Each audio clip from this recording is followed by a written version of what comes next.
Buenas tardes con todos, mi nombre es Mayra Siregi. El día de hoy vamos a exponer un poco acerca de lo que es la sexualidad integral. Conmigo está María José Hidalgo y Paula León. Somos estudiantes de octavo semestre de la Universidad de las Américas. Estamos siguiendo en este momento una carrera llamada Psicología Clínica, entonces esperamos que les guste un poquito esto.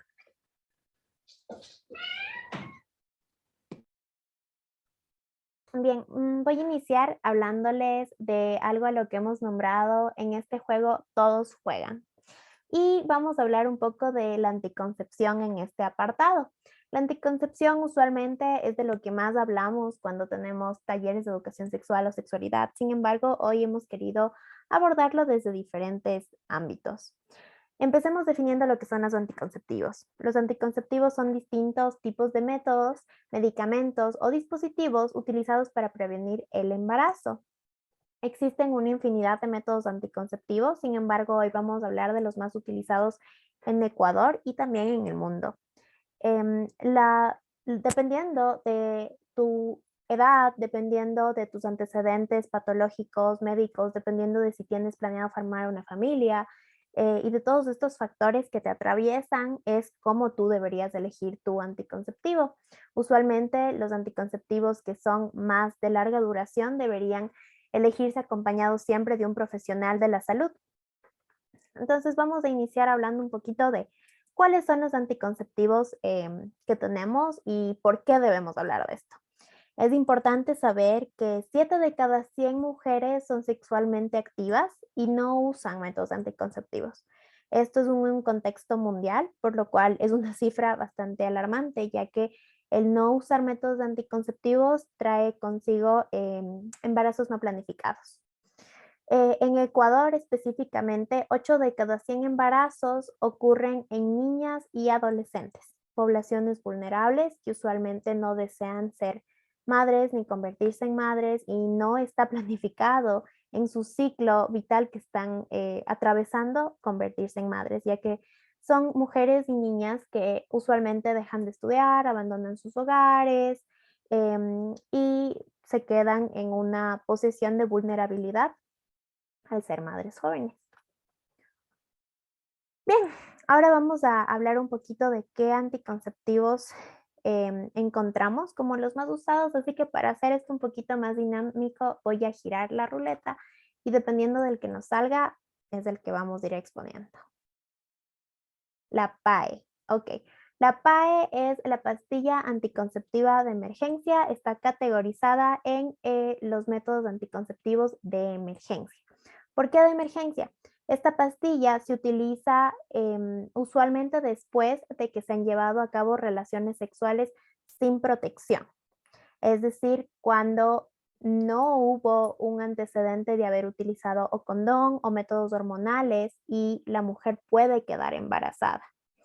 ¿Cuándo se usa la PAE? La PAE tiene que ser utilizada antes de la ovulación. Si la mujer tuvo relaciones sexuales, el esperma entró a la vagina y está en sus días fértiles o en sus días de ovulación, que más adelante vamos a ver cuáles son, lo más probable es que quede embarazada a pesar de haber utilizado o ingerido la pastilla del día después.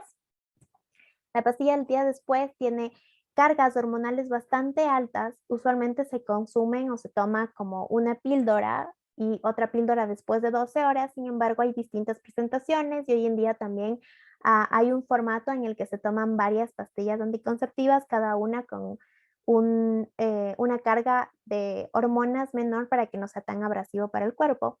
Sin embargo, estas pueden traer efectos secundarios, como la producción de leche a través de los senos, como el retraso del ciclo menstrual que está por llegar en los próximos meses o semanas.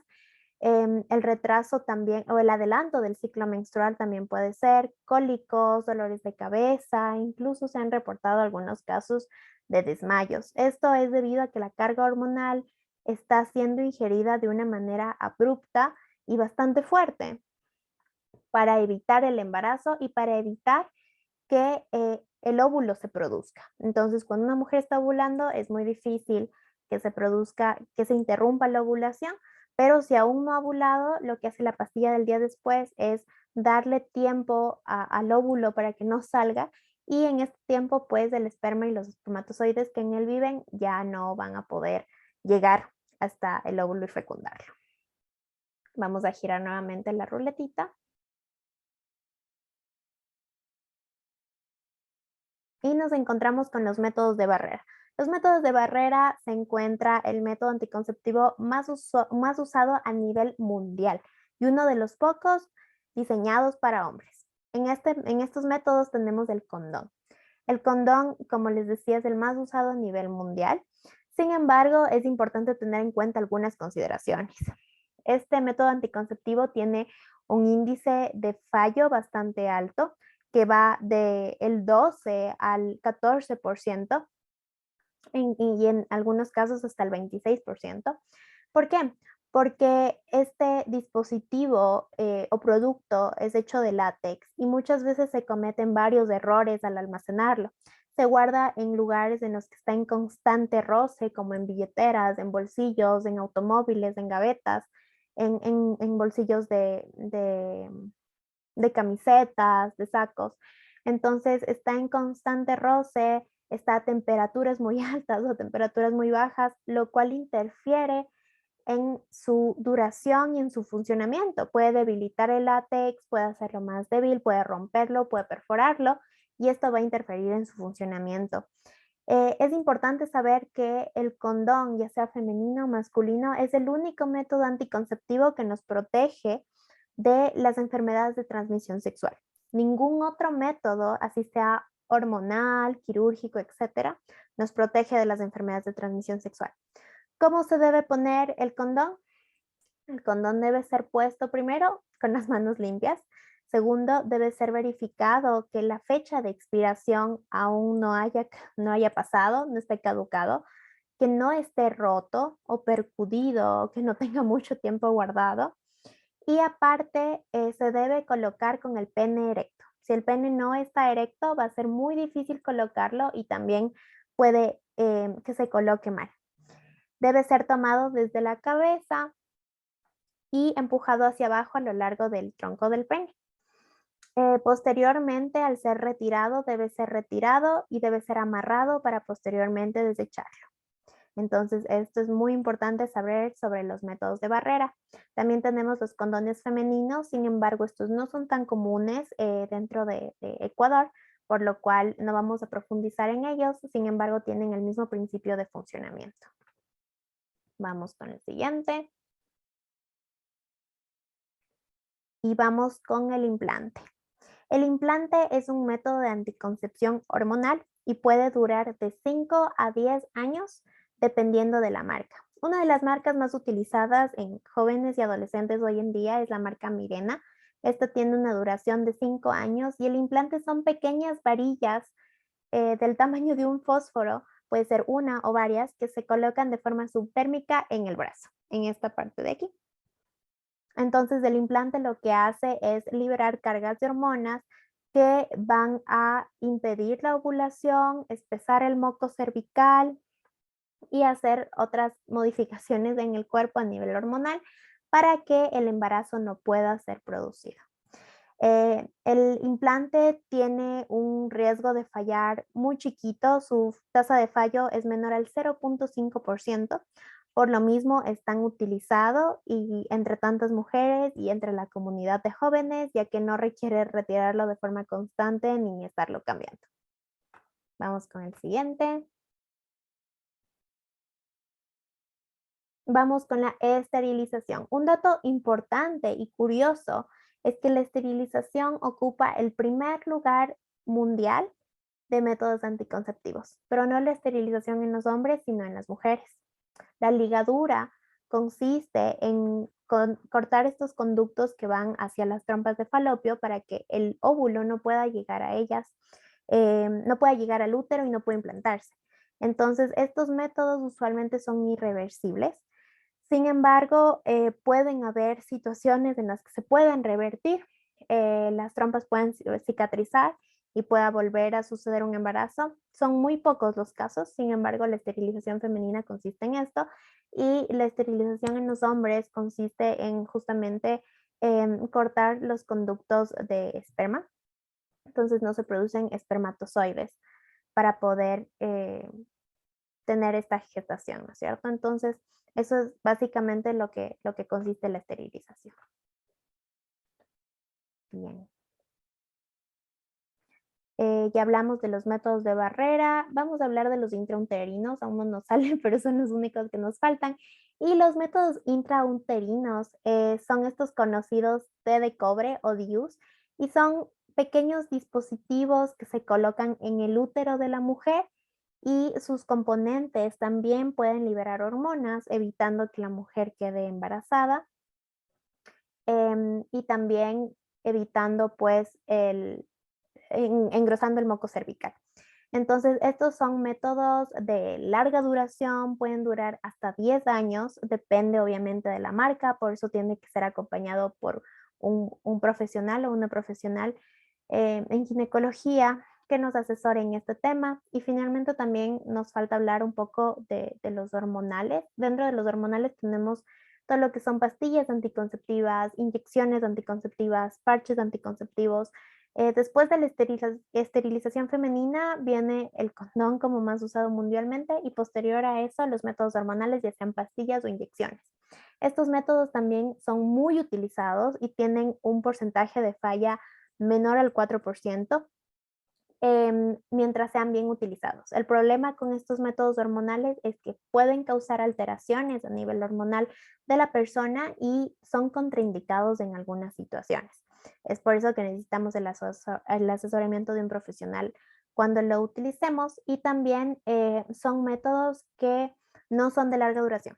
Es decir, que si yo empiezo a tomar pastillas anticonceptivas y el próximo mes planeo quedar embarazada, entonces suspendo el consumo de mis pastillas anticonceptivas y posteriormente puedo pasar a planificar mi embarazo. Entonces pueden interrumpirse en cualquier momento que la mujer los desea. Bien. Ok, entonces después de haber expuesto un poco sobre los métodos anticonceptivos, queda algo importante de resaltar y es que como podemos ver, gran parte de la carga de la anticoncepción recae en la mujer y finalmente las estadísticas nos indican que son las mujeres y niñas las más afectadas por el poco o nulo acceso a métodos anticonceptivos. Entonces eso es algo para tomar en cuenta y analizar en los países en los que estemos. Ahora vamos a hablar de un tema que me gusta a mí un montón y es sobre los mitos y verdades de la anticoncepción. Ok, tenemos a Santi de 22 años que nos dice, si termino fuera no pasa nada. Esto claramente es un mito. El esperma contiene espermatozoides en mucha mayor cantidad que el líquido preseminal. Sin embargo, el líquido preseminal, es decir, que sale antes de la eyaculación, puede tener espermatozoides y los espermatozoides viven en el cuerpo hasta 5 días. Entonces, el hecho de que termine un hombre afuera de la vagina, que no eyacule dentro de la vagina, no asegura que se va a evitar un embarazo. Vamos con el siguiente. Y Kim, de 14 años, nos dice, bebé, a la primera es imposible quedarse embarazada. Pues esto también es un mito. Nada nos impide que quedemos embarazadas en la primera relación sexual, a menos que estemos utilizando un método anticonceptivo. Y si es la primera relación sexual, qué mejor que utilizar un método de barrera, a menos que hayamos consensuado con nuestra pareja hacernos exámenes de enfermedades de transmisión sexual. Recordemos que esto se trata de salud, no tiene nada que ver con amor o con compromiso. Tener cuidado sobre nuestra salud sexual y reproductiva es nuestro derecho y también es nuestra responsabilidad. Tenemos a Alex de 16 años que dice que mi amor con condón no se siente nada. Esto, aparte de ser una frase que manipula un montón, que ya mis amigas les van a explicar más tarde, es una frase que es totalmente un mito. Los condones hoy en día están diseñados con una tecnología y con un material súper elástico, súper delgado y resistente.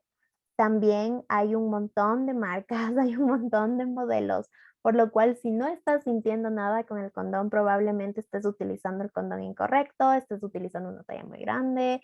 Entonces, esto es un mito, no permitamos que estas excusas nos, nos dificulten utilizar condón, porque esto no es verdad. Vamos con Pau, de 19 años, que nos dice: las pastillas anticonceptivas te dejan estéril. Uno de los mitos más comunes en nuestra sociedad, que la pastilla anticonceptiva te va a dejar estéril, que te da cáncer, que te produce esto y el otro. La verdad es que la pastilla en sí no produce ni esterilidad, ni cáncer, ni nada por el estilo. El problema es que si tenemos predisposición de alguna patología como el cáncer o como el cáncer incluso de cervix, es probable que las pastillas, dependiendo de su carga hormonal, potencien este factor de riesgo, pero no quiere decir que la pastilla nos va a causar el cáncer o la esterilidad ni nada por el estilo. Peor esterilidad tiene más relación con las patologías previas. Entonces, por esto es muy importante y recalco, porque yo no me puedo tomar las mismas pastillas que se está tomando mi amiga. Necesito el asesoramiento de un profesional para elegir el método anticonceptivo más apropiado para mí. Hay pastillas que tienen combinación de hormonas, hay pastillas que vienen en hormonas simples. Entonces, por esto es muy importante elegir y probar los anticonceptivos que mejor funcionen. A veces no acertamos a la primera con los anticonceptivos, en el caso de las pastillas que mejor funcionen, a veces es ir probando, pero sí es necesario siempre tener el acompañamiento de una persona profesional. Vamos con Cris, de 17 años. Pero si solo estás conmigo, no necesitamos usar nada. Esto es una mentira muy grande y también tiene que ver con violencia. Como les dije, vamos a hablar de eso más adelante. Pero el hecho de que nosotros tengamos una relación formal no quiere decir que no vayamos a quedar embarazados. El hecho de que nosotros no tengamos una relación formal no quiere decir que no nos podamos contagiar de enfermedades de transmisión sexual. Más aún si estamos con una persona que ha tenido anteriores parejas sexuales, sea hombre o sea mujer. Entonces, la estabilidad en una relación no tiene nada que ver con el embarazo. El embarazo se va a producir. La única forma de evitarlo es utilizando un método anticonceptivo. Y ahora le doy paso a mi compañera, que les va a hablar de sexualidad.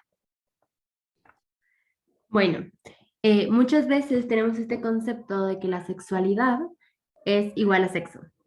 Entonces, evitamos toda esta magnitud enorme que tenemos, que realmente es la sexualidad. Entonces, en primer lugar, una pregunta para que cada cual la reflexione donde esté es, pásale, Pau.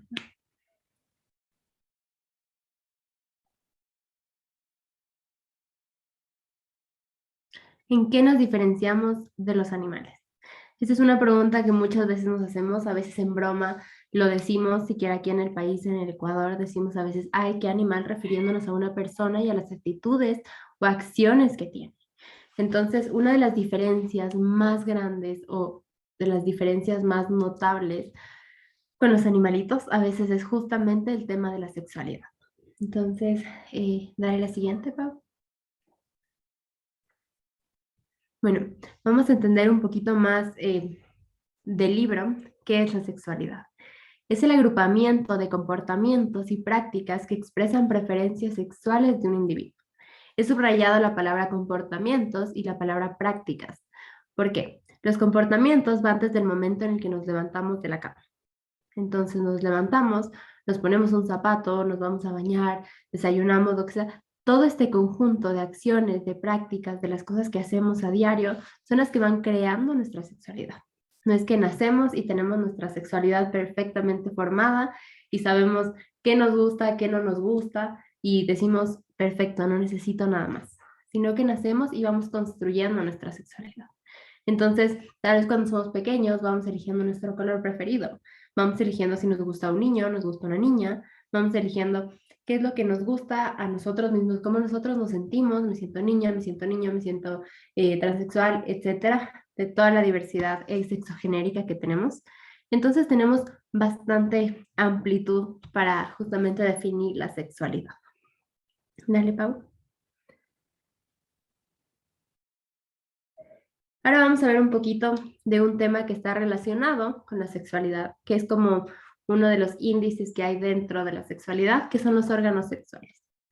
Entonces vamos a conocer un poquito más nuestros órganos sexuales a profundidad, pero vamos a tener un pequeño twist. Entonces vamos a ver cuál es este pequeño twist. Bueno, en primer lugar tenemos los órganos sexuales femeninos.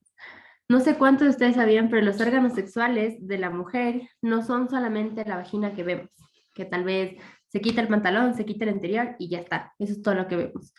Sino que tenemos internamente un montón de órganos que ayudan justamente a nosotros poder tener una sexualidad activa, una sexualidad placentera, que nos ayuda muchísimo. Entonces tenemos la vejiga, en la parte que podemos observar, en la parte de aquí. No puedo señalar en este momento porque Pau tiene el control, pero tenemos la vejiga, tenemos el hueso púbico, que es justamente lo que le da forma al monte de Venus, que vamos a ver en la siguiente diapositiva. Tenemos el cuello uterino, la uretra, y dentro de la uretra, justamente en este espacio que hay entre el hueso púbico y la uretra, tenemos también un canal uterino, el canal uretral, perdón, el cual también genera placer en la mujer. Entonces vamos a ver un poquito más adelante. Tenemos también la trompa de falopio, que como nos explicó Pau, muchas veces se usa para el tema de anticoncepción. Nuestros ovarios, que también a veces tenemos muchísimos problemas dentro de nuestros ovarios poliquísticos, tenemos una diversidad muy grande. Tenemos el útero, la vagina, el recto, el ano. Y en el otro lado tenemos también un poquito más especificado, nos muestra de distinta manera, como de frente, dónde están los ovarios, dónde está el endometrio, dónde está el cuello uterino, y dónde está una vez más la vagina. Entonces ahí podemos verlo tal vez un poco más visualmente, como si viéramos una mujer de frente. Entonces vemos una mujer de frente y eso es lo que observamos. Esto es lo que les estamos mostrando justamente lo que está dentro de la mujer. Dale, Pau. Bueno, aquí vamos a hablar un poquito acerca de los órganos que generan placer. Tenemos como principal el clítoris, pero a veces nos limitamos a pensar que el clítoris es la única parte de la mujer que va a producir placer.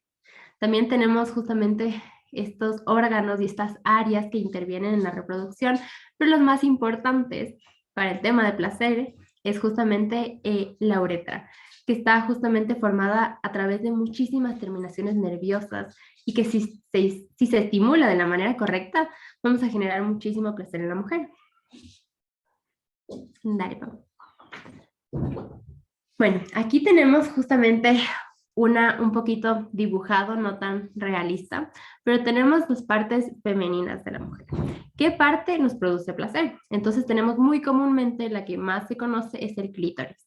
Algo que tal vez muchas veces no se sabe acerca del clítoris es que muchas mujeres tienen el clítoris muy expuesto. Esto puede provocar que la mujer tenga el clítoris demasiado sensible y que lo que tal vez sirve para una mujer no sirve para otra.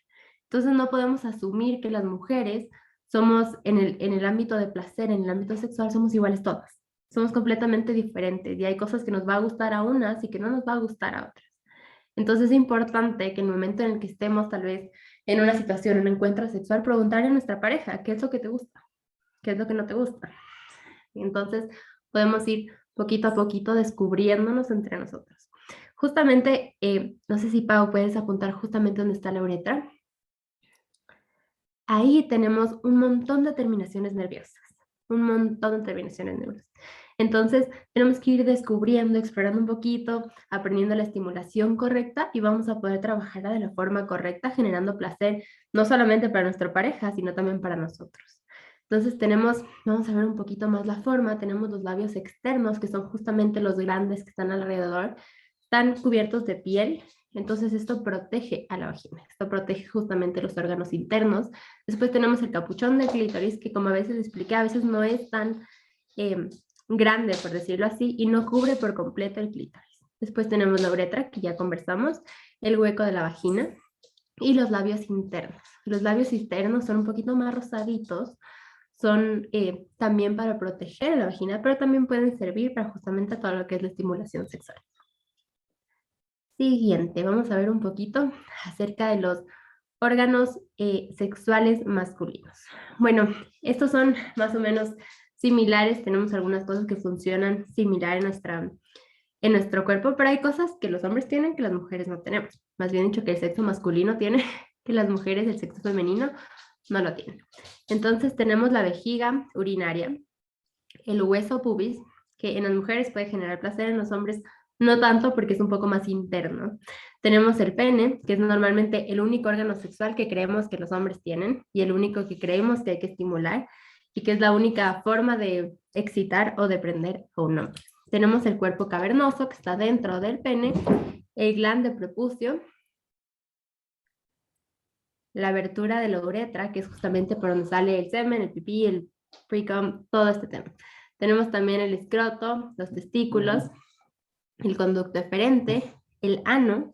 Quiero que se fijen bastante, justo las que voy a mencionar en este momento, en el ano, la glándula volumetral, la próstata, el conducto eyaculador, la vesícula seminal y el rex. ¿Ok? Vamos, Pau, con la siguiente. Ahora, muchos hombres, hay esta nueva moda justamente en la que se está intentando que los hombres pierdan como este miedo a la penetración anal. ¿Por qué? Es como el boom de este momento, es algo que está en el momento en boca de algunas personas, pero no se sabe necesariamente por qué es que esto es tan interesante. Y es porque el punto G de los hombres se ha descubierto que es la próstata.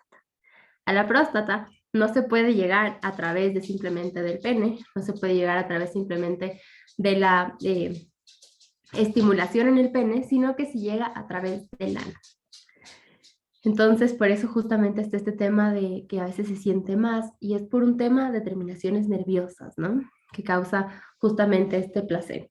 Entonces, claro que tenemos muchísimas opciones para satisfacer a una persona y estos son los órganos sexuales que producen placer. Sin embargo, tenemos que tener en cuenta que hay muchísimos puntos erógenos en el cuerpo que van a producir este placer, empezando por nuestro cerebro, ¿no? Podemos estimular tal vez incluso el encuentro sexual de diferentes formas, ¿no? No hace falta necesariamente la penetración, pero eso ya vamos a hablar más adelante.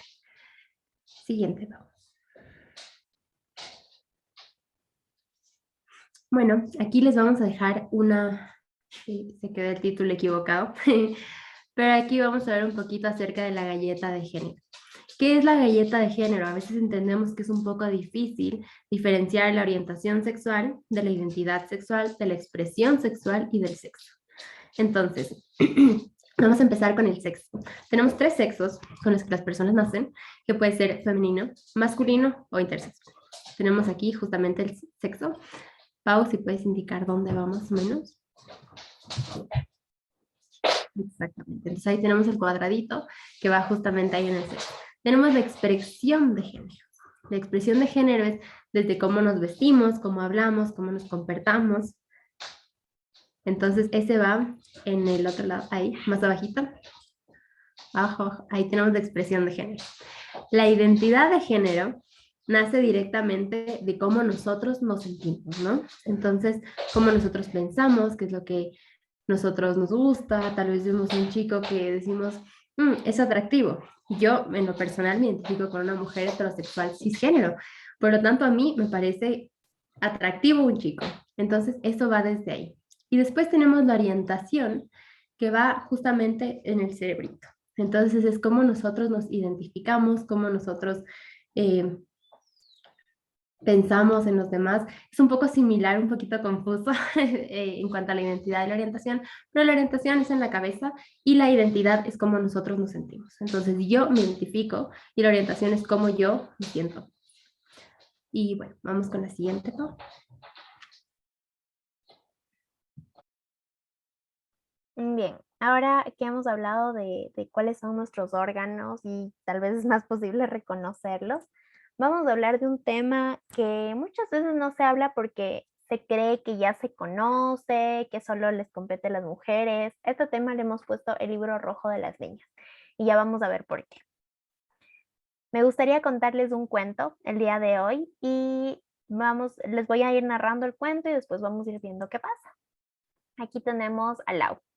Lau nos dice, hola, soy Lau, tengo 14 y vivo con mi papá y mi hermanito Dan. Este año me pasó algo muy loco que quiero contarte. Bueno, Esta parte me da un poquito de vergüenza, pero este año me llegó la regla, o bueno, más bien la menstruación. Y cuando pasó eso fue horrible. Mi mami vive en Italia y bueno, me tocó contarle a mi papá y fue tan feo porque me tuvo que comprar toallas y me compró unas gigantes, parecían pañales. La cosa es que además empezó a tratarme como si estuviera enferma o loca. Me preguntaba todo el tiempo por qué me paraba de la cama, que debo estar acostada y casi que sin moverme. Pasó dándome unas aguas feas que dice que mi abuelita tomaba en esos días. Cuando me enojé porque no me dejaba hacer nada, dijo, uy, se te nota que ya te enfermaste. ¿Qué? Pensé. Encima de que me está saliendo sangre de la vagina, me tratan como enferma y no me puedo enojar. Ese día y los siguientes me sentí súper triste, porque en el cole me habían dicho que era algo normal y en mi casa se sentía como algo tan raro. Entonces decidí preguntarle a mi prima Pau con un montón de vergüenza. Obvio le pregunté qué era la menstruación, es una enfermedad, cuánto dura, para qué sirve. Entonces Lau, como vemos, tiene un montón de preguntas y yo, como su prima, le voy a responder y hoy también les quiero contar y compartir estas preguntas que tiene Lau. Primero que nada, la menstruación consiste en el desprendimiento de las células que recubren el útero. Este desprendimiento fluye a través del cuello uterino hasta salir por la vagina. Ya vimos un poco de la anatomía del cuerpo, ¿no es cierto? Entonces tenemos la cavidad uterina y en este útero es donde usualmente se generan los bebés. Bueno, no usualmente, siempre se generan los bebés. Lo que pasa es que se implanta el óvulo cuando ha habido una fecundación, pero cuando el óvulo no está implantado porque no hay bebé, no hay fecundación, este se desprende. Y todo este ambiente que creó el útero para crear un bebé se desprende. La cantidad aproximada de sangre puede ir de los 35 ml hasta los 80 ml. Hay flujos más ligeros, hay flujos más abundantes. Es importante saber que la primera vez que nos llega nuestra menstruación puede ser un par de gotas, un flujo ligero y marrón, grisáceo. Este flujo es completamente normal y puede ocurrir en las primeras veces que nos llega nuestra menstruación y también en los primeros días de nuestra menstruación, así ya tengamos muchos años menstruando. Es importante mencionar que el tiempo que una mujer tiene con su menstruación es hasta por 40 años o 50 años en algunos casos. Las mujeres que empiezan a menstruar desde muy pequeñas nos acompaña todo ese tiempo. Entonces es importante saber que la menstruación es algo con lo que vamos a estar casi toda la vida y por eso es importante tener una relación más cordial con ella. Ya vamos a hablar un poco más al respecto de esto, pero usualmente la menstruación y el sangrado dura de 3 a 5 días.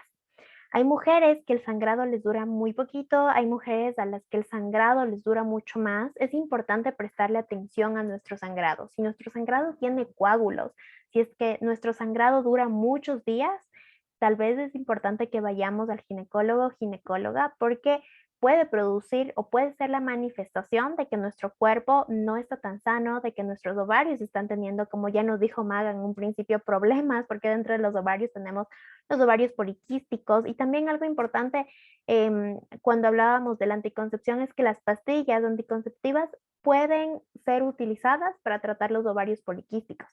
Y estos métodos hormonales, que usualmente son las pastillas anticonceptivas, generan retrasos en nuestra menstruación o generan una menstruación más regular. Las mujeres tenemos ciclos distintos. Usualmente el ciclo dura 28 días.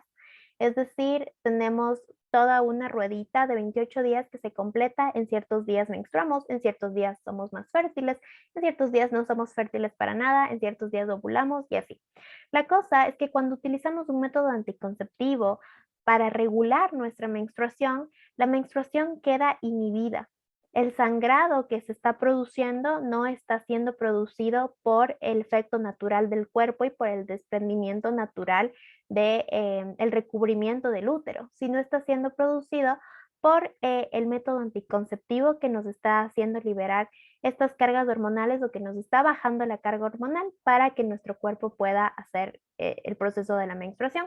Sin embargo, inhibe la ovulación, lo cual quiere decir que no vamos a tener días fértiles y todos estos días que estemos utilizando pastillas anticonceptivas, si lo hemos hecho de la forma adecuada, si las tomamos a la misma hora, si no nos saltamos ninguna, no vamos a poder ovular, por lo tanto no vamos a poder estar embarazadas y probablemente no tengamos la menstruación o la tengamos producida de manera artificial, por así decirlo.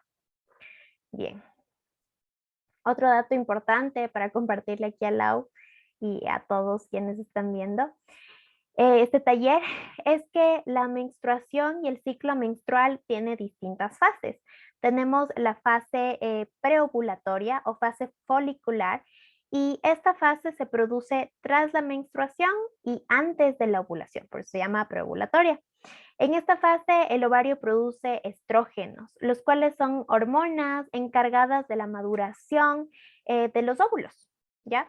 Entonces, ocurre entre los días 6 y 13 o 6 y 15 también puede ser del ciclo. Puede variar debido a pérdidas de peso, debido a cambios en alimentación, debido al estrés, debido a un factor emocional fuerte. Entonces, nuestra menstruación está muy conectada con lo que estamos viviendo, con lo que sentimos, con nuestros hábitos. Por eso es importante que si tenemos algún retraso en nuestra menstruación, si nuestra menstruación es muy irregular, busquemos ayuda, puede tener esto una conexión emocional y por eso podemos estar teniendo problemas en nuestra menstruación. Anteriormente también se creía que la única función de la menstruación era saber si estamos embarazadas o no. Sin embargo, esto no necesariamente es así. La menstruación nos indica que nuestro cuerpo está sano. Por ejemplo, si a mí no me llega la menstruación en 6 meses y yo no he tenido relaciones sexuales, obviamente algo no está bien en mi cuerpo. Obviamente no está sano y tengo que prestarle atención. Si empiezo a menstruar todos los días por un tiempo de 15 días, obviamente mi cuerpo no está sano y hay algo a lo que tengo que prestarle atención. Entonces, la menstruación es una manifestación de salud en el cuerpo. ¿Ok? Después nos vamos a la ovulación o la fase ovulatoria. En esta etapa, el óvulo completa su maduración y se traslada desde el ovario hasta el útero a través de las trompas de falopio. En este tiempo de ovulación, la probabilidad de embarazo es bastante alta. Y como el cuerpo es tan sabio, empieza a producir un montón de hormonas que nos hacen sentirnos más atractivas, más sexys, los senos se nos pueden hinchar, las curvas se nos pueden acentuar, y es porque el cuerpo está generando esta atracción para producir un embarazo. En esta fase es donde usualmente las parejas que planifican sus embarazos planifican tener relaciones sexuales en las fechas de ovulación para concretar el embarazo. Y es ahí cuando nos sentimos mucho más bonitas, como les decía, más sexys, porque la ovulación genera un montón de hormonas en nuestro cuerpo que nos hacen sentirnos de esta manera. Después tenemos, y por último, la fase de la postovulación o fase lútea. En el caso del que el óvulo no haya sido fecundado, como ya hablamos, el útero es como una casita para el óvulo fecundado. Entonces llega el óvulo por aquí y se implanta. Entonces cuando se implanta, aquí comienza a crecer un bebé. Pero cuando no se implanta, ¿qué pasa? Se prepara para ser expulsado en la próxima menstruación. Entonces empiezan a debilitarse todas estas nutrientes, esta casita que se hizo, está viendo que no hay ningún bebé para formar, entonces empieza a debilitarse, empieza a debilitarse, empieza a debilitarse y finalmente cae a través de la menstruación. En esta fase de aquí es donde nosotros podemos sentir algunos de los síntomas de la menstruación, que como sabemos son muy diversos y son bastante dolorosos. Muchos vienen asociados con calambres o cólicos en el útero, dolores de cabeza, falta de apetito o deseo de comer algo en específico. Nos puede dar diarrea, nos pueden dar calambres, podemos incluso hasta desmayarnos, nos puede doler la cabeza, tener mareos, tener vómitos. Es una fase un poco complicada porque como ven nuestro cuerpo preparó con tanto esmero una casita y no estamos teniendo un bebé, entonces se desprende y todo esto es un esfuerzo muy grande para el cuerpo que es bastante doloroso. Entonces, estas son las 3 etapas importantes de la menstruación y va a ser más fácil cuando lo veamos en un gráfico más adelante. Aquí está el gráfico. Como vemos, tenemos estos 5 primeros días de la menstruación. Algunas mujeres nos puede durar 3 días, algunas mujeres nos puede durar 7, pero usualmente el promedio es que nos dure 5. Esta es el ciclo menstrual de una mujer con una mujer con un ciclo regular. Hay mujeres que no tenemos un ciclo regular. Eso quiere decir que nuestro ciclo no dura 28 días. A veces dura 28, a veces dura 30, a veces dura 20. Entonces, los ciclos irregulares tienen una razón. Muchas veces son por factores emocionales. El estrés juega un papel importantísimo y la salud mental juega un papel importantísimo en nuestro ciclo menstrual. Es por eso que les contaba que la menstruación es una manifestación de salud y no solo física, también emocional. Por eso prestemos la atención a nuestra menstruación, al color, a la textura. Dejemos de tenerle asco, porque es una conexión con nuestro cuerpo que nos va a indicar muchísimas cosas. Entonces tenemos aquí estos 5 primeros días de la menstruación. Tenemos esta fase folicular o la fase preovulatoria. Tenemos la fase de ovulación. Todos estos días son los días más fértiles. Aquí en la fase folicular o proliferativa también podemos tener días fértiles. Usualmente son días infértiles, pero eso no quiere decir que si yo tuve relaciones, digamos, el día 9 no utilicé ningún tipo de anticoncepción, ni condón, ni ningún tipo de anticoncepción hormonal o de cualquier otro tipo. El esperma puede vivir en mi cuerpo hasta 5 días. Eso sería 1, 2, 3, 4, 5. Puede vivir hasta el día 14. El día 14 es fase ovulatoria, está en el momento perfecto para poder generar un embarazo. Por eso no es tan sencillo ni tan recomendable confiarnos de nuestro ciclo menstrual. Hay mujeres que tienen su ciclo menstrual muy regular, que están muy conectadas con su cuerpo, que usan métodos naturales que les han funcionado toda la vida. Sin embargo, hoy no les hablamos de métodos naturales porque tienen mucha probabilidad de fallar. Y lo que queremos aquí es que tengamos conciencia de que los embarazos, cuando los deseamos, tienen que ser planificados, tienen que ser acompañados. Entonces, es por eso que no les hemos hablado de métodos naturales y es importante que sepamos esto. Los espermatozoides pueden vivir varios días en el cuerpo. Entonces, después de esta fase de ovulación, viene la fase lútea.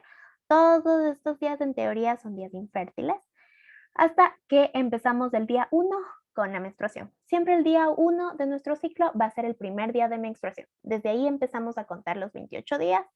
Entonces, si ya no nos llega el día 28, ya nos llega el día 30 y el próximo mes nos llega el día 27 y el próximo mes al día 35, probablemente no tengamos un ciclo menstrual regular. ¿Ok? Entonces, ahora vamos a hablar de una última cosa y es por qué debemos hablar de esto. ¿Por qué debemos hablar de la menstruación? Y no solo mujeres, sino también hombres. Para entender que es un proceso natural que vivimos todas las mujeres. No es motivo de vergüenza, asco, tabú ni burla. Hoy en día siguen habiendo mujeres, adolescentes, mujeres adultas, que tienen vergüenza de mancharse el pantalón, que si tienen una mancha en un pantalón blanco, una mancha de sangre, la gente se burla de ellas. Que si ven esta sangre un poco café, oscurecida, sus parejas o ellas mismas sienten asco. Es un proceso natural que nos conecta con nuestro cuerpo, nuestra salud física y mental está manifestada por la menstruación. Hoy en día hay un montón de productos que son para la menstruación y quería contarles un dato súper interesante que las grandes industrias no cuentan y es que el olor desagradable que sale de la menstruación proviene de los materiales de los que están hechos los tampones, de los que están hechos las toallas higiénicas, los protectores. Estos materiales de plástico o de algodón, muchas veces, aunque no siempre son de algodón natural, sino artificial, estos productos guardan bacterias, guardan humedad, haciendo un ambiente perfecto para generar infecciones, infecciones de vías urinarias, dermatitis, etcétera. Y crean mal olor, porque están ahí las bacterias activas, están húmedas, están felices. Entonces es importante saber que ahora existen otras alternativas, más ecológicas, más amigables con el medio ambiente y también con nosotras mismas. Tenemos a la copa menstrual. tenemos a estos calzones que son para menstruar, son grandes, tienen una capa ancha donde se guarda la sangre y después podemos lavar. Tenemos también las compresas que son reutilizables, donde también tienen una capa ancha que son guarda la sangre y después podemos lavar. Entonces existen un montón de alternativas para nosotras poder tener una relación más amigable con nuestra menstruación.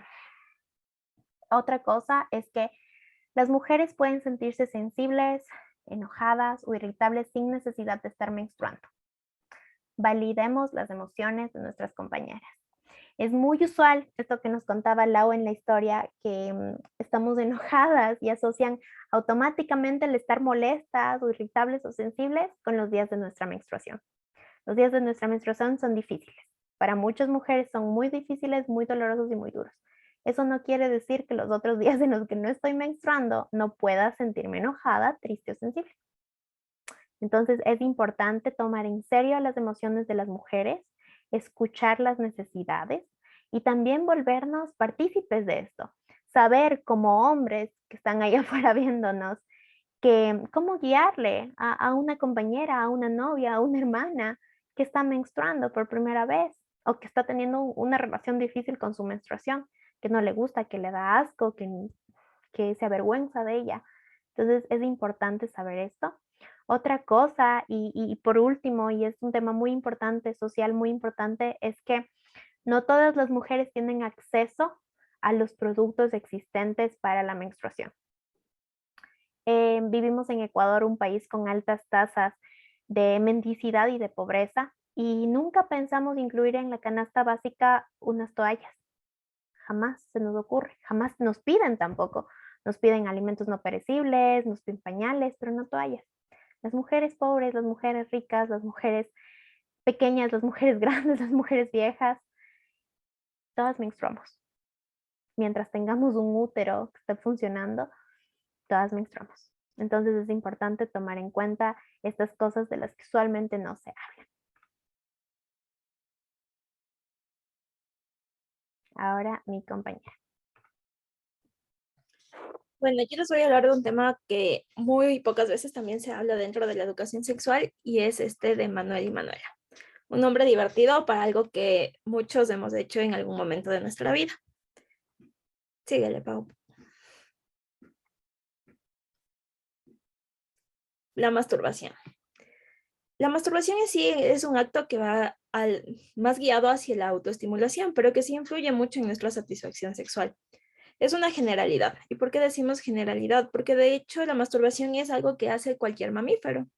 Cualquier mamífero hablando desde los animales. Solo que hay una diferencia entre los animales y nosotros, es que nosotros lo hacemos más ligado a las fantasías.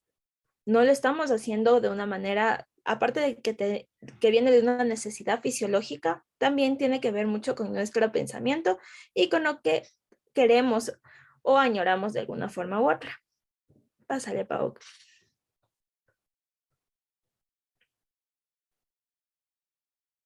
Entonces, un dato muy curioso es que John Kellogg, uno de estos cereales súper famosos que podemos ver, en 1898 hizo su comida con un sabor súper liviano, súper ligero, porque de hecho, al momento de pensar en la masturbación, en el momento de pensar en el líbido, se creía por esta temporada de que la comida con muchos sabores fuertes impulsaban al deseo sexual, que era un pecado.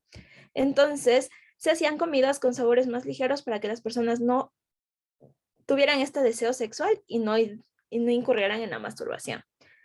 En un estudio que se realizó aquí en el 2018 en las ciudades de Quito y Guayaquil, se les preguntó sobre la masturbación a hombres y mujeres. ¿Podrían creer que el 72% de personas dijeron que no estaban de acuerdo con que una mujer se masturbara? Y el 68% de estas personas encuestadas dijeron que en realidad veían que era moralmente incorrecto que un hombre también lo hiciera. Pásale, Pau. Entonces, estos datos no significan que las personas no se masturben. De hecho, lo hacen, solo que no lo admiten. ¿Por qué? Porque la masturbación es un tema tabú, un tema muy controversial alrededor del mundo, no solo en nuestro país. y el hablar de esto, a pesar de que en la actualidad ya se habla más, ya tenemos como más apertura al hablar de esto, aún hay mucha confusión, hay mucha desinformación que lleva a las personas a que lo nieguen, a que sientan que esto es pecado, que sientan que esto es algo que no está bien con el cuerpo, que las mujeres no lo deberían hacer, que los hombres tampoco deberían hacerlo. Y viene rodeado de muchos mitos. De hecho, alrededor del mundo se estima que más o menos el 74% de hombres se masturban entre edades de 14 y 17 años. Y de estas edades, entre estas edades, también se estima que hay el 48% de mujeres que lo hacen. Y no solo en la edad de la adolescencia, sino que también en la de la adultez. En la adultez se estima que adultos mayores entre los 57 y 64 años, el 68% de hombres tienden a realizar la masturbación y el 32% de mujeres alrededor del mundo.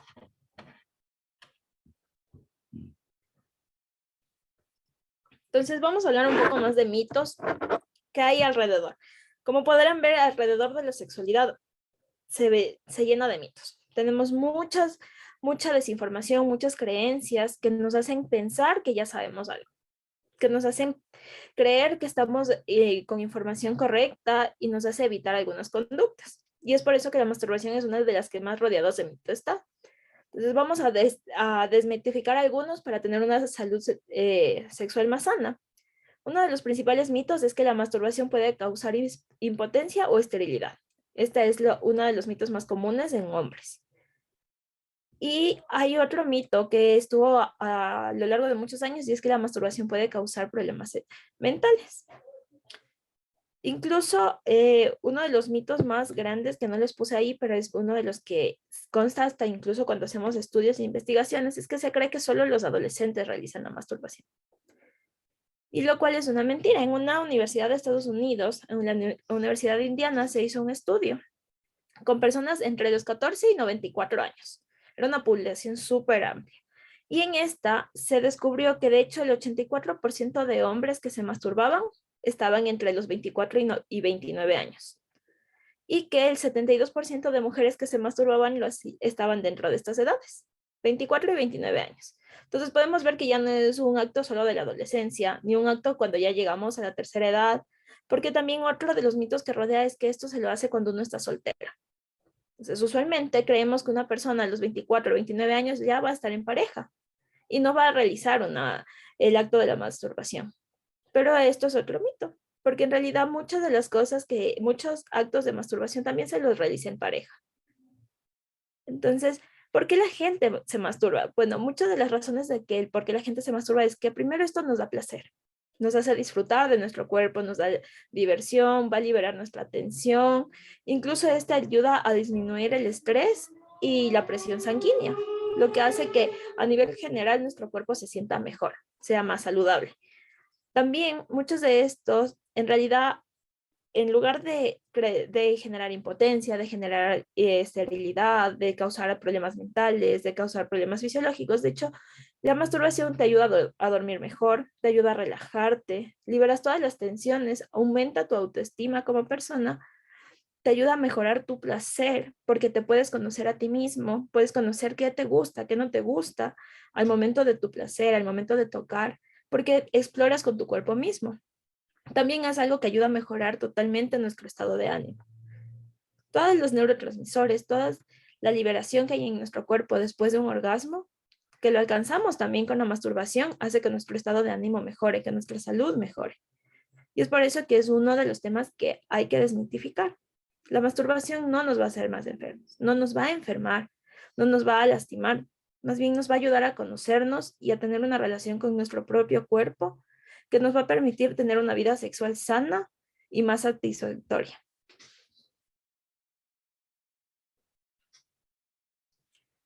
Pero cuando siempre hablamos de sexualidad tendemos a hablar mucho sobre el acto de penetración, sobre la masturbación. Hablamos de esto, de la pareja, pero ¿qué va más allá de la penetración? ¿Qué también involucra la sexualidad? Para hablar un poco más allá de la penetración, primero tenemos que entender las emociones. Recuerden que las emociones siempre van a ser estas reacciones que todos experimentamos en algún momento. La tristeza, la alegría, el miedo, la ira. Estas emociones nos llevan a reacciones que nos llevan a afrontar las situaciones.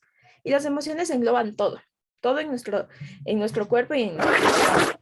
Empezamos con la cognición, ya las emociones nos ayudan a comprender, a realizar juicios, a razonar qué vamos a hacer en un futuro inmediato. Fisiológicamente, las emociones activan nuestras respuestas, activan nuestro cuerpo. Activan cuando estamos con miedo, activan nuestra huida. Cuando estamos alegres, activan nuestra sensación de felicidad. Cuando estamos enojados, nos activamos para estar listos para la amenaza. Y también tiene que ver mucho con la subjetividad, porque cada quien experimenta las emociones de maneras diferentes. Pero lo que sí sabemos es que las emociones lo que van a ayudarnos a hacer es a prepararnos, guiarnos y motivarnos. Y es decir que, y tenemos que tener muy en cuenta que todos nuestros recuerdos, casi en su mayoría, vienen de las emociones. La mayoría de nuestros recuerdos se guardan en nuestro cerebro por esta carga emocional que tienen. Si ustedes recuerdan algo que les ha pasado en su niñez, lo van a recordar o con felicidad, o con miedo, o con enojo, o con ira, porque esto hizo que nuestro cerebro se activara de mejor forma y pudiera consolidar el recuerdo. Entonces las emociones van a estar a lo largo de nuestra vida. Y si hablamos de esto en la sexualidad, van a influir mucho en cómo nosotros nos vamos a sentir de acuerdo a ella y cómo la vamos a ir formando a lo largo del tiempo.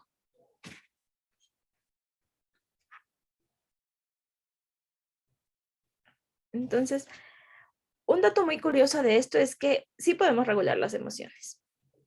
A pesar de que muchas veces creemos que las emociones son algo innato, algo esporádico que aparece en nuestro cuerpo como una reacción ante una situación, sí podemos hacer una regulación. Pero esta regulación toma mucho tiempo, toma mucho aprendizaje de la persona. Y esto lo logramos muchas veces con entrenamiento. Y también estas emociones, este entrenamiento que vamos a hacer emocional, va a ayudarnos a ver las cosas de una mejor manera, a tener una mejor percepción de lo que nos rodea, y aquí es cuando entra nuestra sexualidad. Para hablar un poco en cómo las emociones afectan a nuestra sexualidad, tenemos que saber diferenciar qué es deseo sexual versus excitación sexual. El deseo sexual es parte más de la experiencia subjetiva, mientras una excitación sexual ya es algo más fisiológico, es la activación de nuestro cuerpo, es la lubricación vaginal, es la erección del pene. Esto va más ligado a todo lo que es más innato, es algo más fisiológico, y esto se liga también a nuestras acciones innatas. Los seres humanos tenemos dos tipos de acciones cuando tratamos de las emociones, que es una es el acercamiento y la segunda es la defensa. En el acercamiento siempre vamos a buscar vincularnos, a tener estas relaciones con las otras personas, vamos a querer esta cercanía, el amor, y es aquí donde entra el deseo sexual. Queremos esta experiencia, queremos este cariño, queremos esta satisfacción sexual, queremos tener este placer. Incluso en este momento es cuando estamos más receptivos al erotismo, estamos más receptivos al placer. Pero también tenemos la defensa. La defensa es este miedo, esta amenaza que hace que nuestro cuerpo también se active, pero de una forma diferente. En lugar de estar receptivo a esta satisfacción, va a estar bloqueado a la satisfacción. Entonces, si las emociones se van a encargar de determinar nuestra actitud frente a la vida. Si nosotros tenemos un bloqueo emocional, va a afectar directamente a nuestra sexualidad. ¿Por qué? Porque nuestro cuerpo y nuestra mente van a buscar protegernos. No lo hacemos de un razonamiento consciente, sino de una manera más inconsciente. Entonces nuestro cuerpo y nuestra mente van a bloquearnos, nos van a proteger porque ellos sienten que nos están protegiendo contra una amenaza. Entonces, si yo siento que la amenaza es un miedo a la ruptura, porque estoy con una persona a la que yo creo que prontamente voy a terminar, que se va a acabar la relación, mis emociones me van a alterar. Voy a tener un miedo, voy a tener un bloqueo, y este bloqueo va a llegar a la parte fisiológica. Voy a estar en la defensa. Mi cuerpo se va a poner a la defensiva y ya no voy a tener satisfacción sexual porque ya no voy a lubricar como lo hacía antes, porque ya no voy a sentir el placer, sino voy a sentir el temor, me voy a sentir más, mi cuerpo no va a estar preparado para una penetración, no va a estar receptivo para una caricia, lo que hace que esta experiencia sexual ya se vuelva, ya no placentera, sino que se vuelva algo más temible, algo más desagradable, por así decirlo, para nuestro cuerpo. Entonces, si yo siento que tengo miedo al compromiso, porque no necesariamente tiene que ir con que se va a acabar una relación, sino que si estoy empezando una relación y yo le tengo miedo al compromiso, va a pasar lo mismo. el miedo va a activar toda mi respuesta fisiológica y me voy a bloquear. Entonces, si las emociones se ligan completamente a la sexualidad, quiere decir que mientras estemos bien emocionalmente, vamos a tener una actitud sexual más sana, más placentera, más guiada hacia el placer y el erotismo. Pero si nosotros tenemos estas emociones que nos dan este bloqueo, vamos a tener esta sexualidad desagradable.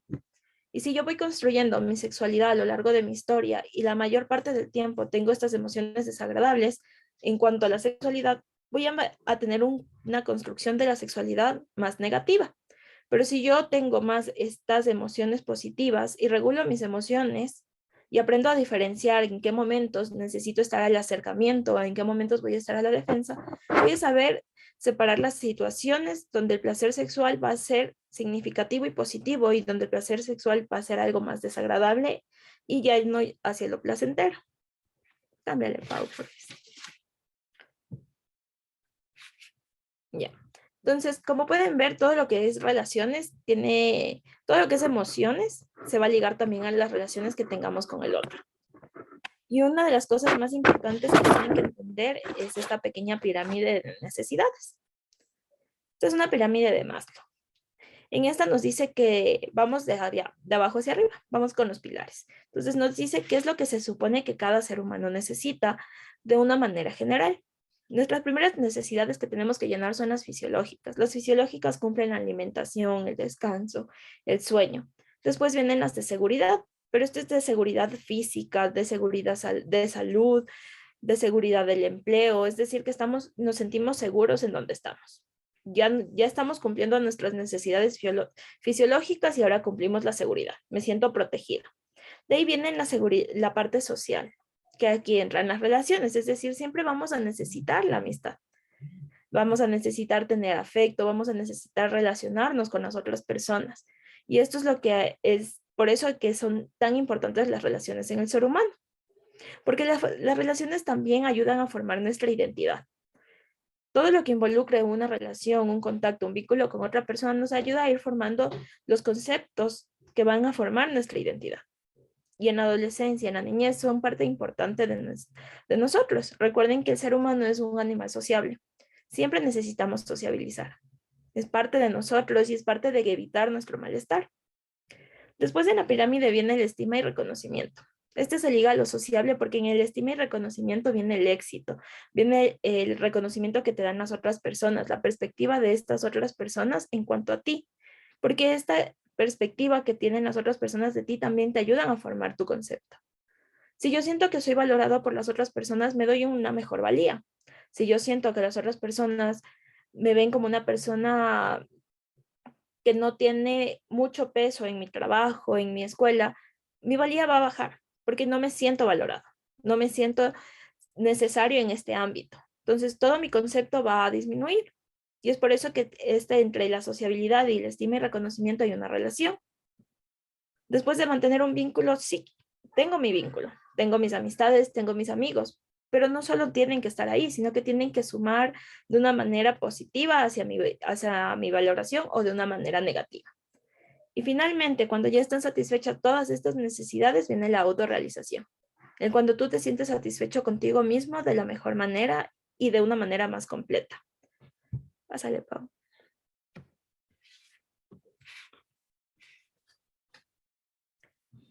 Entonces, como yo les decía, esto para generar nuestra identidad, para tener este concepto de nosotros mismos, viene con el amor propio. Y el amor propio es una suma de la autoestima y el autoconcepto que yo tengo.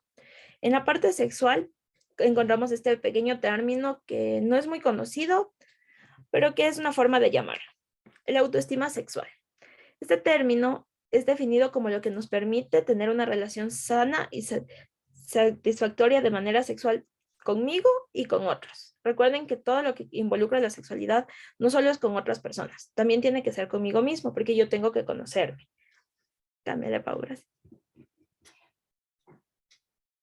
Ya. Entonces, ¿qué es la autoestima? La autoestima, primero tenemos que entender que la autoestima no es una sola.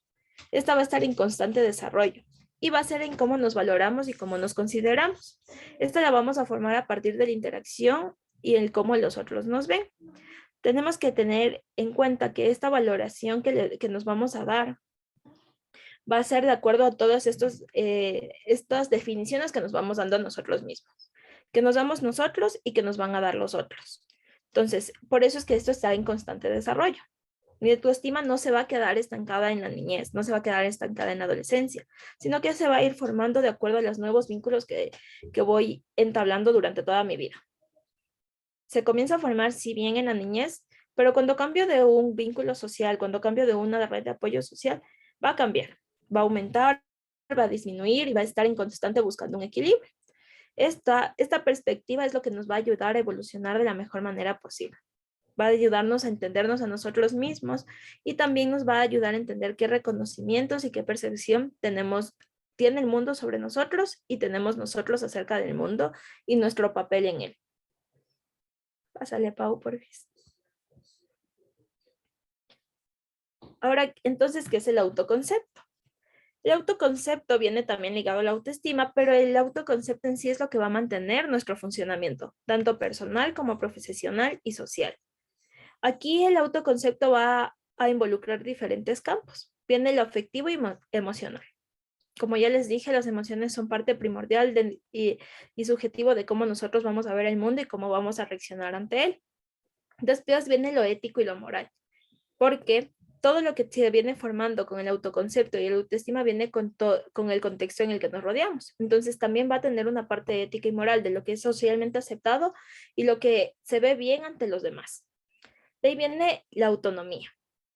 La autonomía es porque también, si bien nosotros también nos ligamos a lo que los demás piensan, a lo que los demás validan de nosotros, también tenemos que aprender a diferenciar en algún punto qué es real y qué no es. ¿Qué soy yo como persona y qué parte es de la percepción subjetiva de los demás? Y aquí entra la autonomía, el saber qué soy yo. Y después viene la autorrealización. Ya involucramos todas las demás dimensiones y llegamos a un punto medio, donde sabemos si llega a mi punto máximo y estoy siendo la persona que quiero ser en este momento. Entonces, esto nos hace entender que las interacciones con la sociedad y los logros van a tener mucha valía en cómo nosotros nos sentimos. Pásale, Pau, por favor. Entonces, ¿cómo es que esto influye en mi sexualidad?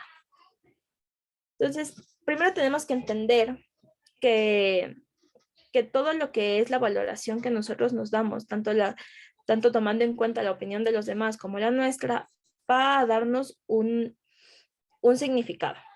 Cuando yo tengo un significado positivo de mí mismo, me siento más acorde a intervenir, a ser más activo con mi propio cuerpo. Este autoconcepto, esta autoestima positivo va a construir mi sexualidad de manera positiva, ya que no solo me relaciono con los demás, sino que también va a ser una relación conmigo mismo y con mi propio cuerpo. Voy a aceptar lo que tengo. Al momento en que yo acepto mis limitaciones, mis factores positivos y mis factores negativos, voy a llegar a un punto medio de mí. Al momento en que yo llego a un punto medio y al sentirme seguro con mi cuerpo, voy a entablar una relación positiva con mi cuerpo y una relación positiva para explorarlo. Al momento en que yo puedo explorar y tengo la autoestima suficiente y un autoconcepto positivo, la exploración hacia mi cuerpo me va a dar esta conexión, una conexión que nos va a permitir también tener una conexión sexual con otras personas. Al momento de nosotros tener esta conexión sexual con otras personas y al ser de manera positiva, me voy a sentir satisfecha. Toda mi experiencia sexual con otro y conmigo va a ser satisfecha, va a ser placentera y voy a sentirme a gusto con lo que estoy realizando. Me voy a sentir a gusto con mi cuerpo, me voy a sentir a gusto con el cuerpo de la otra persona y me voy a sentir a gusto con las acciones que estoy tomando. Voy a saber qué quiero y qué no quiero, qué me gusta y qué no me gusta. Y esto me va a llevar a entender qué parte de mi cuerpo es más receptiva, qué parte de mi cuerpo es menos receptiva en algunos casos, y también me va a llevar a entender que mi cuerpo, mi sexualidad y mi mente pueden tener una relación sana. Pásale, Pau.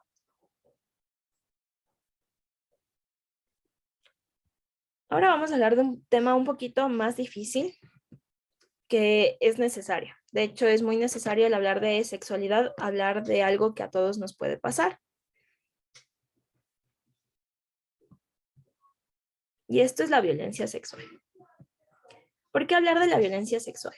Hablar de la violencia sexual primero nos permite visibilizarla, nos permite evidenciar que existe, que se da, pero también nos permite entenderla mejor. Cámbiale, Pau, por favor.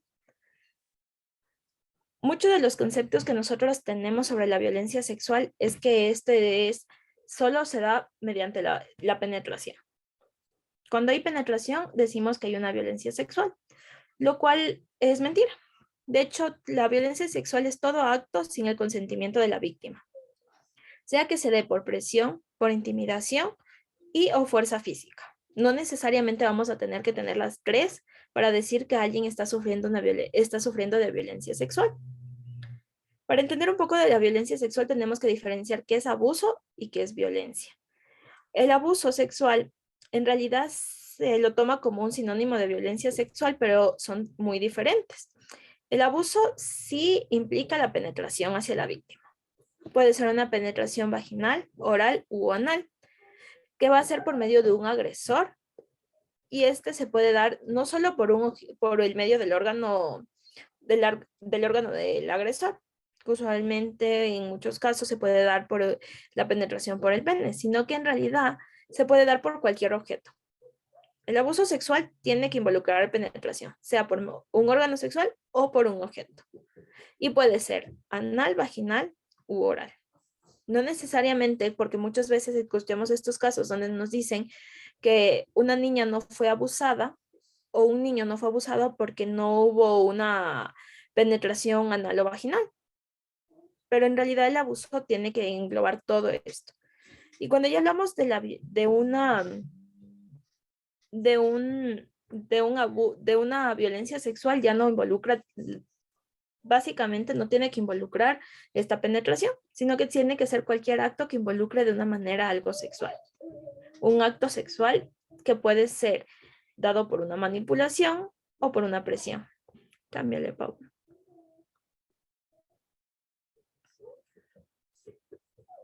Entonces, al hablar de la violencia sexual, hay tipos. Y ya les dije dos de los tipos, violencia y abuso. Pero ahora hay otros que podemos diferenciar, ya que muchas veces no los tomamos en cuenta al momento de hablar de estos dos. Cámbiale, Pau, por favor. Entonces, aquí vamos a tener como cosas que algunas personas han dicho. No es violación si es mi novia. Muchas veces tendemos a pensar que el consentimiento se está dado ya si tenemos una relación sentimental con la pareja. Si es mi novia, si es mi esposa, pero no es así. Si una persona dice que no quiere mantener relaciones y es intimidada, no necesariamente forzada como lo vemos muchas veces en las películas, lo vemos en las noticias, con una fuerza física, sino que tenemos esta intimidación, esta presión que lleva a la persona a aceptar tener una relación sexual de una manera forzosa, ya estamos hablando de violencia. Si estamos hablando de que una persona te dice todo el tiempo es que eres mi novia y tienes que hacerlo porque por algo somos novios, ya estamos hablando de violencia sexual. Porque es toda presión. Si una persona no se siente preparada, así haya solo esta presión ligera de que estamos hablando de la perspectiva social, de que tiene que ser porque son pareja o porque tiene que ser porque son esposos, ya estamos hablando de que hay una irrupción en el acto y en la decisión de la persona. Otra de las cosas que se escucha mucho es, me insistió que usara condón, cuando no se dio cuenta me lo quité, así se siente mejor. Este es un acto que viene pasando por mucho tiempo y que actualmente ya se le dio un nombre. Esto se llama el stilting. El stilting es todo acto de no consentimiento. Este acto especialmente va en contra de cualquier derecho sexual y reproductivo que tiene una persona. Si yo no quiero mantener relaciones sexuales sin un condón, si yo no quiero mantener relaciones sexuales sin protegerme de una manera anticonceptiva, y la persona lo hace a mis espaldas, está incurriendo en violencia sexual. Porque está incurriendo en contra de mis limitaciones, está incurriendo en contra de mi derecho a decidir. Esto podemos escuchar muchas veces entre hombres, entre mujeres, en conversaciones entre amigos, pero también encontramos otro tipo de violencia que muchas veces no lo tomamos en cuenta, y es como este testimonio. Yo sé que es muy mayor para mí, pero él me ama. Dijo que nos íbamos a casar y por eso decidí hacerlo con él.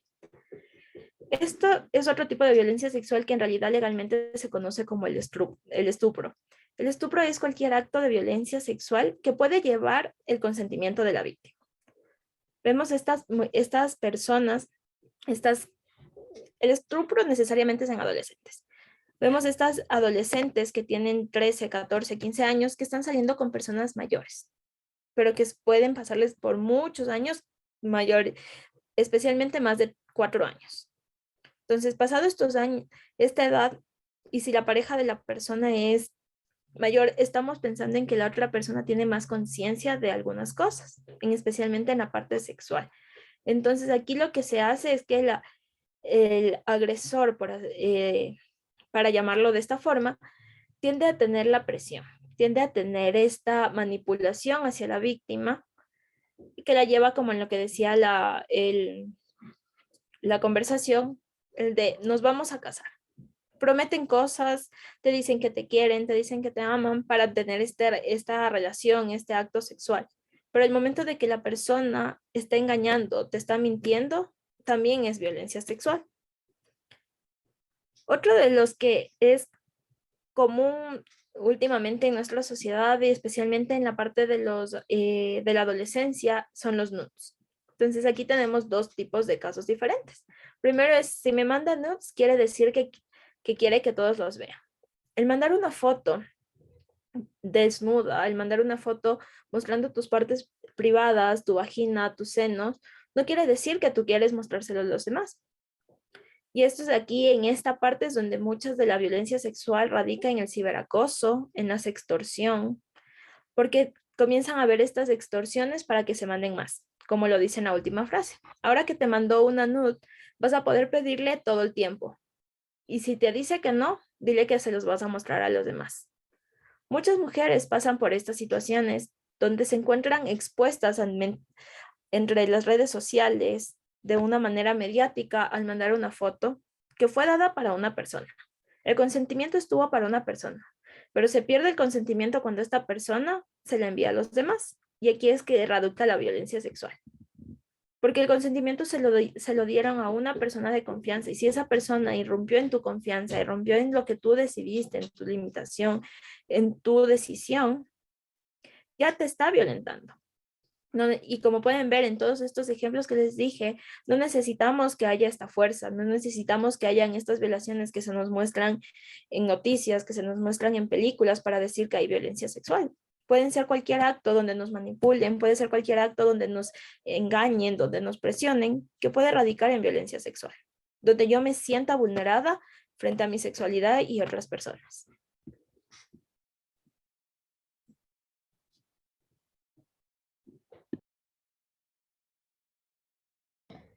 Y bueno, con ese abrebocas que nos dio Majo acerca del consentimiento, vamos a ir a un tema bastante importante. Consideramos que tal vez es uno de los temas más importantes que podemos hablar acerca de esto, y es el no es no.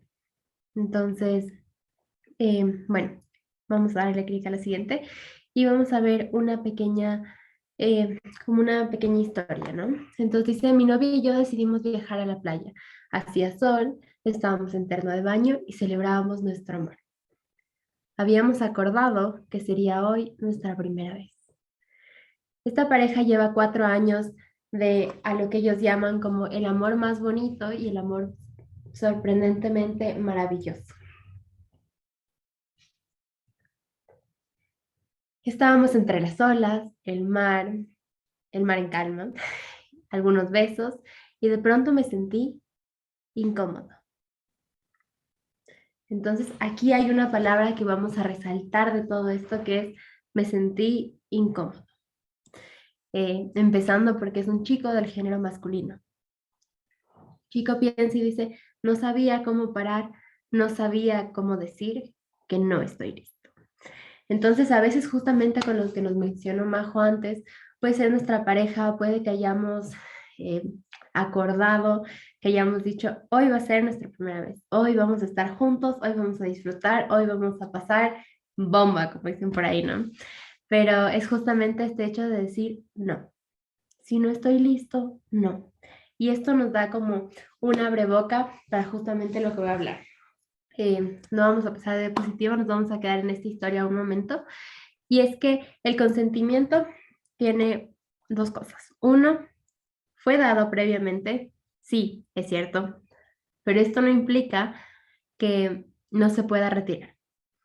Entonces esto nos da justamente como esta pauta para decir no, y no es no.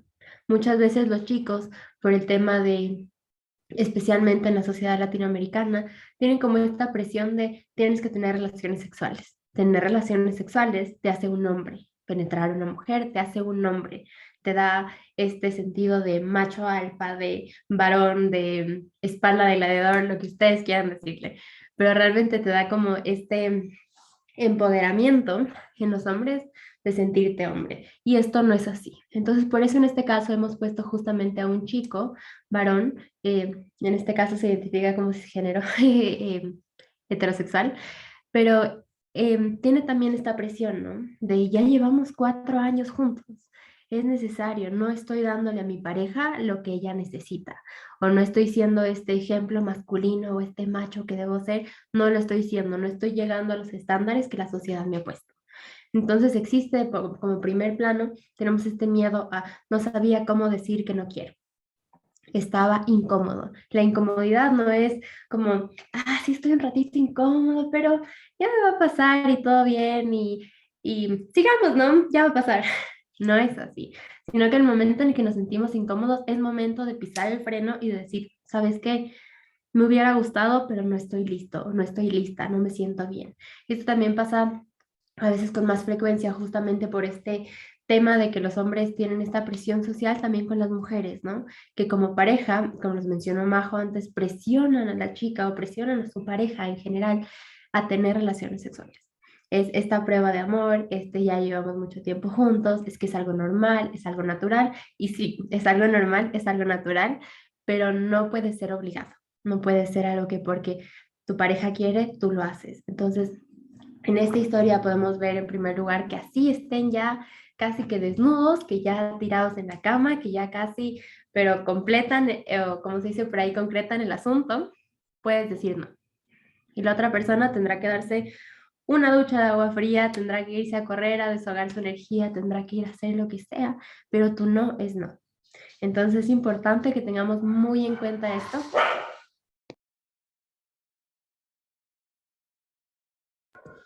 Perdón, esto a veces la virtualidad es un poco complicado. En mi casa tenemos 8 animalitos, entonces a veces se complica un poco.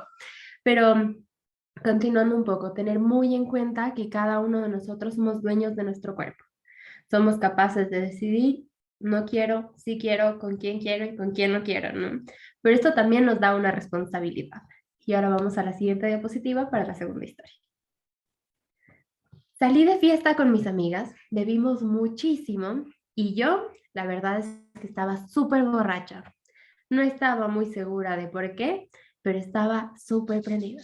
Es decir, tenía muchas ganas de tener sexo con alguien. Me fui de donde un chico que me parecía muy guapo, súper guapo. ¿Vale? Se fue al anterior. Y fui directa. Le dije, hola, ¿quieres ir a mi casa y tener sexo conmigo? A lo que él respondió. Entonces aquí tenemos dos aperturas de las que puede tomar un chico, ¿no? O una chica, en este caso, cualquiera de los dos. Es el ir y decir, sí, dale de una, vamos, nos tomamos un vinito extra, ponemos musiquita, que sí, que no, y tenemos relaciones sexuales. O está la otra de decir, ¿sabes qué? Veo que estás un poquito mal, es un poquito borracha, tal vez un poquito pasada de copas. Si es que mañana te sientes de la misma forma, dale, pero ahora no estás en tus 5 sentidos. Entonces, esto nos da la apertura una vez más a otro tema del consentimiento, que es cuándo podemos aceptar el consentimiento de una persona y cuándo no. Muchas veces pensamos que tal vez salimos con mi novia, con mi novio, nos emborrachamos, pasamos bomba y luego vamos a la casa y tiramos y todo bien. Tampoco es así. Incluso como pareja tenemos que tal vez hacer parte de nuestra relación, de nuestra comunicación, preguntar antes, ¿no? Mi amor, si es que salimos y estás borracha y tal vez incluso si nos drogamos, lo que ustedes hagan como pareja, decir, ¿quieres? Podemos hacerlo, me autorizas desde ya hacerlo cuando la persona esté todavía en sus 5 sentidos, ¿ok? Si la persona dice que sí, chévere, dale. Si la persona estando borracha te dice, ¿sabes qué? No tengo ganas, me quiero ir a dormir, también hay que respetar eso, ¿no? Y tenemos este tema de que si la persona está bajo la influencia de alcohol, de drogas, de alguna sustancia que la inhiba de cierta forma, porque eso es lo que hace el alcohol y eso es lo que muchas veces la droga, que es inhibir nuestros sentidos. Y a veces justamente por el tema del alcohol, no sé a cuántos de ustedes que nos ven les pasa, pero a veces toman y justamente creen en nosotros tengo muchas ganas de tener sexo con alguien. Entonces, si no sabemos, si sabemos que esto va a pasar, entonces previamente hablemoslo con la persona o con las personas que queramos consensuar esta acción sexual, ¿no? Entonces es importante que tengamos esto previamente. Y una vez más, aquí otra vez va el tema de que el no es no y el consentimiento puede ser retirado en absolutamente todo momento. No es que ya me dijo y entonces como ella me dijo, todo bien, sino que si la persona dice no, estando en cualquier momento de su vida, puede decir no y esto va a ser no. Caso contrario, pasamos a justamente lo que nos explicó antes Majo, que es la violencia sexual. Entonces muchísimos, tenemos muchísimos conflictos a veces incluso con las leyes a veces latinoamericanas que dicen es que se vistió atractivamente y era una invitación.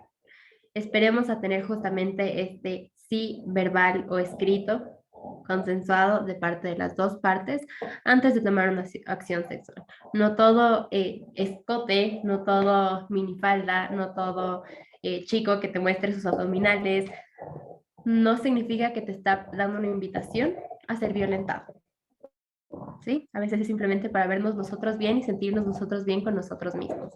Entonces, por favor, tengamos esto en cuenta, es un tema bastante delicado y hagamos parte de nuestra vida preguntar antes de, siempre, así sea nuestra pareja. ¿Ok? Ahora vamos a ver un poquito acerca de los derechos sexuales y reproductivos. Vamos a ir más o menos cerrando un poquito el tema con los derechos sexuales y reproductivos. Entonces, la ONU nos da, la Organización Mundial de la Salud nos da algunos derechos que son los principales. Entonces, tenemos el derecho a la vida, que a veces lo comentamos muy seguido, pero no sabemos mucho lo que significa, ¿no? Entonces, este derecho lo que hace es permitirnos el disfrute de los demás derechos. Si no tenemos vida, no podemos disfrutar el resto de nuestros derechos, ¿no? Entonces tenemos el derecho a la integridad física, psíquica y social. ¿Qué quiere decir esto? Que no es que solamente porque estés bien físicamente, significa que estás bien emocionalmente, ¿no? No significa que si estamos tal vez sanos, saludables, significa que tal vez no tengamos depresión. Y la depresión no significa que tal vez tengamos un mal estado físico, sino que se complementan una a la otra, ¿no? Entonces la idea es llegar como a este equilibrio sin hacer a una más importante que a la otra. Somos seres sociales, somos seres que nos gusta compartir, pasar con amigos, a veces nos vamos de rumba y a veces nos gusta estar solos, ¿no? Entonces es importante tener justamente como este equilibrio en las tres y es nuestro derecho tener este equilibrio en las tres. A veces no se cumple tanto, especialmente con la integridad psíquica, a veces se toma un poquito de menos, pero tengamos en cuenta que es muy importante incluso para tener una buena salud física, ¿no? A veces estoy súper deprimido y quiero pasar comiendo hamburguesas y comerme un balde entero de Kentucky Fried Chicken y me siento mal físicamente. Entonces mi salud mental afecta a mi salud física. Entonces, y viceversa, ¿no? Si estoy súper mal físicamente y estoy anémico, entonces no voy a poder tener una buena salud mental porque voy a estar débil, voy a sentirme sin ganas. Entonces, igualmente en el ámbito social, a veces unos somos un poquito menos sociales que otros, pero igual es importante. Tenemos también libertad a la finalidad del ejercicio de la sexualidad, que es justamente lo que hablábamos antes, ¿no? Reactiva, comunicativa y reproductiva. Si queremos tener hijos, podemos hacerlo. Si no queremos tener hijos, podemos también decidir no tener hijos, ¿no? Justamente tenemos todo el tema que nos habló Pau al inicio, el tema de la sexualidad, el tema de los anticonceptivos, de poder planear justamente estos embarazos y que no tengamos tal vez estos embarazos o evitar estos embarazos no deseados, ¿no? Tenemos también el respeto a las decisiones personales en torno a la preferencia sexual. Aquí vamos un poquito a la diversidad de género, ¿no? Es el derecho de cada persona decidir qué le gusta, qué no le gusta, cómo le gusta, en qué posición le gusta y en cuáles no. Tenemos todo el derecho a decidir qué es lo que a nosotros nos gusta. Como seres humanos somos únicos, diferentes, auténticos en todas nuestras áreas, en cada uno de nuestros pensamientos incluso, y hasta en nuestro físico somos completamente diferentes. No porque yo tenga churros y alguien más tenga churros, vamos a ser iguales, ¿no? Entonces es importante tener en cuenta que nuestras preferencias son iguales. Entonces son igual de respetables.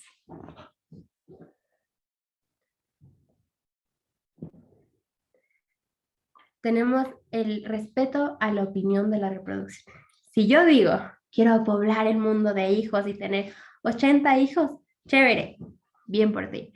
Y si alguien viene y me dice, yo no quiero tener un solo hijo, el mundo está sobrepoblado, mejor todos tengamos una vasectomía y no tengamos hijos nunca, también es respetable, es su derecho, es su opinión. Entonces la opinión también es libre y es algo que si lo pensamos realmente nos detenemos a pensarlo, es algo que no te afecta a ti, no es la opinión que tiene alguien más sobre su reproducción. Tenemos la elección de estado civil, no nadie puede venir y obligarnos a casarnos. Tal vez en la antigüedad era algo muy común que casen a las niñas de 15 años, 12 años, incluso a veces más chiquitas, pero era muy normal que los padres elijan el estado civil de sus hijos. Ahora hemos evolucionado un poquito más,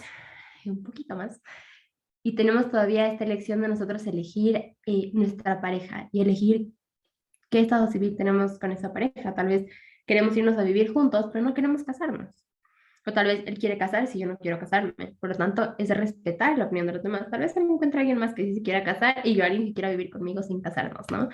Entonces es importante tener también justamente este derecho a elegir y denunciar si es que tal vez estamos en una relación por obligación, ¿no? Es nuestra decisión. Tenemos también la libertad de formar una familia. A mí me encanta porque en mi caso personal, a mí me encantaría tener hijos, ¿no? Pero mi hermana, su familia es su perrito.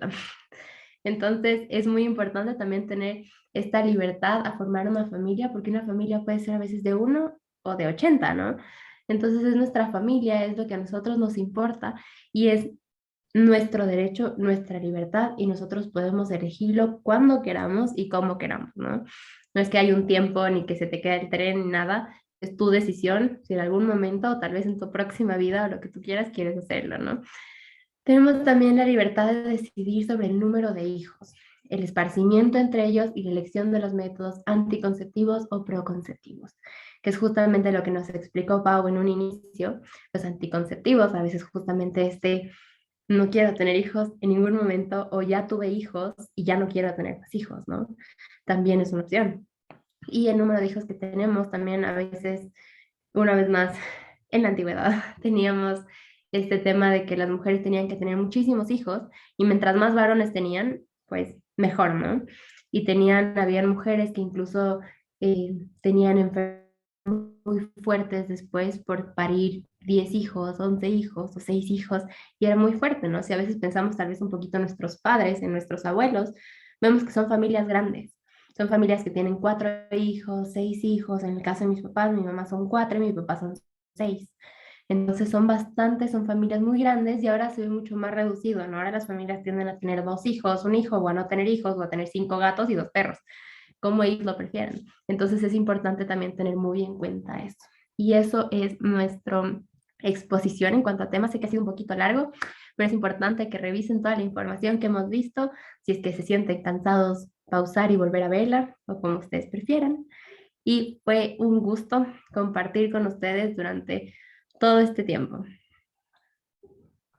Esperamos que esta información les sea de utilidad, esperamos que hayan llegado hasta el final y si no, pues las partes que hayan visto les hayan agradado.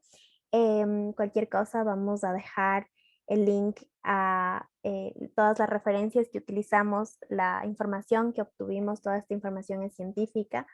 y validada pues por la ciencia. Entonces vamos a dejarles nuestro listado de referencias. Les agradecemos por llegar hasta aquí y que disfruten su vida sexual de la mejor manera. Esperemos que haya sido de su agrado los temas topados y que haya sido un poquito más innovador, como decíamos, esto de la educación sexual, que les haya gustado de cómo lo organizamos. Y como repitieron ya mis compañeras, cualquier cosa pueden escribirnos, hacernos saber si quieren más información sobre el tema y les vamos a dejar toda la información, todos los vínculos para que se puedan informar también ustedes y puedan tener o solventar sus dudas o tener un poquito más y poder investigar más. Gracias. Chao.